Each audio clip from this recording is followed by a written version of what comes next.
In this video, I'll be explaining how to access and channel King energy. Before we get into it, I just want to say that if you're trying to change yourself and your life in 2020 and beyond, I'd like to welcome you to subscribe to the channel, and remember to hit the bell notifications so you're notified every time I upload a brand new video. So without further ado, let's get into this. How do you access and channel King energy? The first thing I want to say is that this is a little bit different from the videos that I usually make. I usually talk about very kind of spiritually related topics. However, recently I've kind of been called to talk more about topics related more to men and masculinity. And so I'm just trying to follow my intuition and express what's coming through me. But a lot of this is still kind of grounded in spiritual principles. And this video isn't just for men, like women can watch it as well. But just by the very nature of it, it looks like a very kind of masculine guys type of video. But I think the information in here can help anyone who chooses to watch it. So what I'm going to be doing in this video is eventually I'm going to be presenting you with 8 virtues or values of the King energy, and how you can start to live more by them in your own life and effectively become a channel for this King energy into not only your own world, but into the whole world, which is really what we need. I think masculinity is very wounded. It's just been battered and damaged throughout the last kind of couple of 100 years, and maybe even before that. And I think now moving into these new times, like shit's changing, we need to start to change on the level of these energies that are coming through, because masculine and feminine energies are very basic, and that's the level that everything manifests through. So we need to go back to these type of levels in order to have the greatest impact on this world now. So let's see how it goes. So you may have heard of the book King, Warrior, Magician, Lover. The ideas I'm going to present to you in this video are taken from that book. It's a very famous book within masculine psychology. If you haven't read it, I would highly recommend it. Personally, I actually read it about 7 years ago, and I thought it was a great book then, but I felt like something was missing, and I read it recently and it just landed with me so much harder. It resonated with me so much more, and that's what really sparked my interest in kind of talking about these type of subjects. So I'm probably going to make a playlist just for these type of topics. So if you've read the book, great. If you haven't, that's fine also, because I'm going to quickly give you a little bit of background on kind of the idea of archetypes and where this idea of kings and warriors comes from. So you may be aware of the collective unconscious. You may have heard of that. What the collective unconscious is like, let's say it's a field of information. This field of information contains everything that humans have ever experienced. Okay, every human being who has ever lived, every thought and experience they ever had is recorded in the collective unconscious. Everyone who will ever live and every experience they will ever have is also recorded in the collective unconscious. It contains all human experience of all time. Understandably, that is a hell of a lot of information. We are very limited to how much of that information we can access. Right? However, what a lot of like psychoanalysts and even spiritual mystics have discovered, that there's certain aspects or there's certain pieces of information in the collective field which are universally accessible, right? And one of these kind of bits of information is like character or personality structures or roles. So the king archetype would be one of these roles which is in the collective field. The reason they know this is because researchers and, like I said, psychologists and analysts have been able to identify similar roles within different cultures and societies that were completely unrelated. Similar types of stories that were written and talked about in different cultures that had no connections. And there was no explanation for this other than there must be some collective field of information that all human beings are tapped into. This is a collective unconscious, of course. So these patterns exist in this collective field. For men, there's the king archetype, the warrior archetype, the magician, and the lover. These are the mature masculine archetypes. There's a lot of immature ones as well, which is probably what a lot of guys, I guess, are tapped into. But we're usually aligned with some archetype. And I believe we can consciously start to choose the type of archetype or character we want to be and express into this world. And we can do that consciously. And the king is the ultimate masculine archetype. Within the king, you have the warrior in his fullest, the magician in his fullest, and the lover in his fullest. So the king is the overarching archetype for the other three mature masculine archetypes. I'm probably going to make videos on the other three as well, but we'll start with the kind of the ultimate, the highest one. So that's kind of how it works. And because we're working on the level of we're very close to the level of God and consciousness by stepping into the archetypes. All of this stuff comes prior to and before programming and beliefs and the conditioning and everything you've been through. We're going way above that. When you start to access the king archetype and start to live from that level, that will naturally influence and change the beliefs and conditioning and program that you have. You don't need to mess about trying to change belief systems and functioning and altering things on that level. You can just go way above that, almost to the source. And the archetype is much closer to the source than just trying to fix things in your own brain. Stepping into the archetype will naturally change that other stuff. So you don't need to worry about it. Okay, so I'm just going to get into these 8 virtues now. Let's see how it goes. So I'm going to explain how you can start to implement them into your own life. I'm going to try and make it very practical and realistic for you to see how you can start living by these virtues. So the first one is centeredness. Throughout kind of these old kingdoms that these researchers found is that the king was always in the center, right? Because he was in the center, he was balanced. He could see everything that was going on around him. There was no extremes. That's what kind of centeredness means, is groundedness.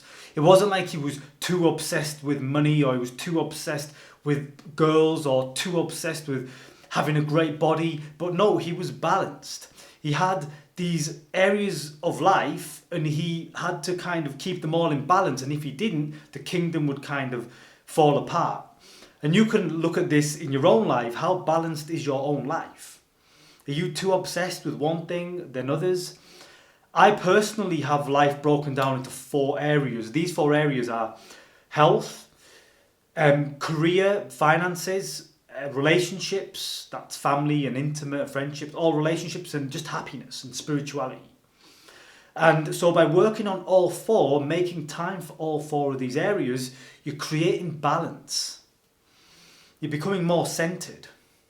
And centeredness is very closely related to spirituality as well, because when we're centered, we're not living in this dualistic universe. We're not caught up in extremes of good or bad. We're in the middle.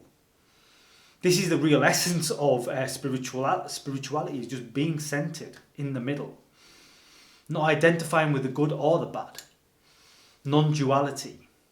So try to see how you can start to balance your own life out. Okay, the second virtue of the king energy is decisiveness. Kings throughout history were seen to make decisions. They knew the direction they wanted to lead their kingdom in, and they didn't waver from that path. They had a goal and a vision. And this is something I welcome you to do as well, is that think about your own life. Do you have a goal? Do you know where you're going? Are you decisive in making actions to take you in that direction? Or do you waver? Do you get lazy? Do you fall off? I think discipline is a very powerful component of decisiveness as well. Okay, that leads me on to the third virtue, which is integrity. So from my research, I understood that integrity actually means wholeness in Latin. And I actually have a video on how to be whole, which I'll link up here, so you can go ahead and check that out. Also, I'll link it at the end of the video. But wholeness is being like fully you, real, congruent, always showing up with integrity, honesty. Not acting a certain way around certain people, then acting differently around other people. But no, always being you no matter where you are. Okay, it's a very, very powerful virtue to live with integrity in the work you do. Are you honest? Are you genuinely trying to help do the thing that's right for everyone? The king who had real integrity was the king who kind of was admired and who really inspired other people. So kind of again, look at your own life. Are you really living with integrity? Can you live with more integrity?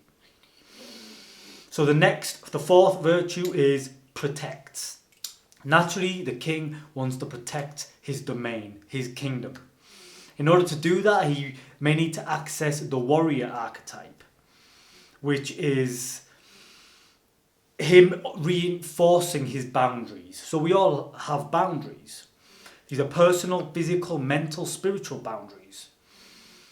We need to have strong but flexible boundaries. Personally, I've been a sensitive person and boundaries have been a bit of an issue for me. But I'm starting to tap into this king energy. I'm learning the importance of having healthy boundaries. Without healthy boundaries, you cannot show up as your best, strongest, fullest self. And if you have to enforce them boundaries from time to time, then so be it. That's what you need to do. But you may need to tap into that warrior aggression in order to do that, which is something that I'm probably going to talk about in another video. So that one, make sure you do that one. And then the fifth virtue we have is order. Very, very important one. Again, what the researchers found in kingdoms was the king had to maintain order all around him. He had to know and run his kingdom. If he didn't, it would perish. And something that the researchers found from this book was that schizophrenic patients, people who have been suffering with schizophrenia, which is a terrible psychotic disorder, when they had visions of the king in dreams, it had a powerful healing effect. It would literally start to order their whole psyche. Literally, just from having visions of kings in their dreams. That's how powerful this archetype is. In exactly the same way, you can start to live by this king energy and it will naturally have an ordering effect on your life. You'll start to have more structure. You'll be less disorganized. You'll naturally start to become more organized. Okay, it's a very kind of, a lot of these are very kind of forward-moving, masculine type of energies. Okay, that leads me on to the third virtue, which is creativity. Again, what they've found throughout kingdoms and kings in the past is that the king who was creative, maybe he was creative through having a lot of children, or maybe he was creating a better society. His creativity inspired and empowered others to be creative. And again, I welcome you to look at your own life. How are you creating something? Maybe creating something that's empowering not only yourself, but empowering the world and inspiring others. Trying to make the world a better place through your creativity. Okay, so that takes me on to the seventh virtue, which is a blessing. Blessings. The king used to bless people. And this was such an act of love, a powerful act. It had the power to make young men whole. It had the power to empower men and help them step into their greatness because they were blessed by this ultimate king. And the king was seen as the channel for divinity. The king was seen as the channel of God consciousness. He was the intermediary between God consciousness and the world. He was the channel for it. And when that person blesses someone, it has a very powerful effect on them. So, I mean, we can look at our own lives. How can we bless other people? Maybe people who are younger than us. Anyone, maybe it's a brother or a sister. Maybe it's a friend. The simple act of blessing people has this powerful effect on them. And it makes them whole. It empowers them and it allows them to step into their power. Okay, so that takes me on to the last, number 8, virtue, which is a legacy. Yes, one's quite obvious. I think most people understand kings want to leave a legacy. Again, a legacy or some work that you do to empower the world and add value to the world to basically make the world a better place.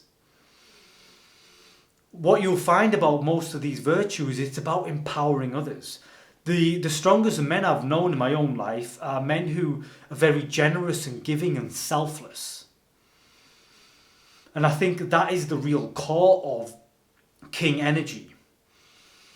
So if you really want to embody that, start living by these virtues and try to become a more selfless person, not selfish, selfless.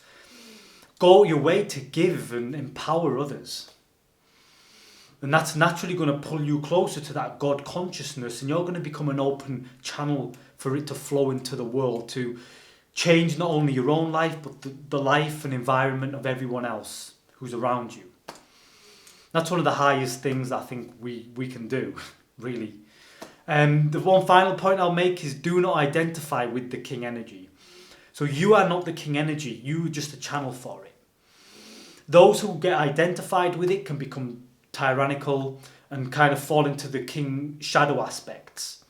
You don't want that. That's kind of what some of the leaders we have now, they're kind of falling into the shadow aspect of this power.